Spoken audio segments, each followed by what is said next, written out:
Amanah yang diberikan kepada orang susah, yang diberikan memang susah. Walaupun dia susah, tidak pernah kali menyusahkan orang. Dia tetap solat yang taubat. Dia diamanah untuk jaga barang yang itu palsu. Satu hari rumah dia rosak, belakang atas rumah dia bocor bumbung. Dia lihat palsu yang dia jaga pecah. Dia lihat ada duit, bukan dia guna, tapi dia ingat itu amanah yang diberikan.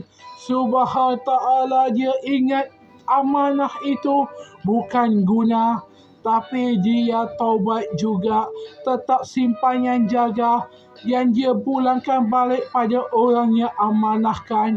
Subhanahu ta'ala maha mengetahui, dan dia pun dapatlah pahala. Subhanahu ta'ala. Amanah itu memang begitu. Memang amanah yang diberikan. Nafsu duniawi dengan amanah, lebih memilih amanah daripada nafsu duniawi. Jangan pula fikir tentang cinta dengan nafsu. Fikir sama.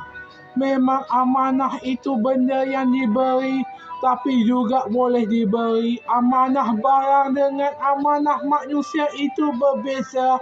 Amanah barang memang kita boleh jaga, tapi tidak dengan amanah menjaga manusia. Kadang-kadang kita boleh berikan amanah menjaga manusia itu kepada orang lain. Jangan terlalu leka menjaga manusia dari barang. Nama-nama orang itu akan melupakan Tuhan sampai dia terlupa. Yang lebih milih cinta daripada Allah.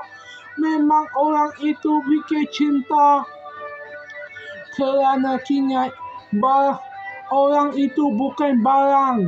Orang itu manusia yang punya hati yang jatuh cinta.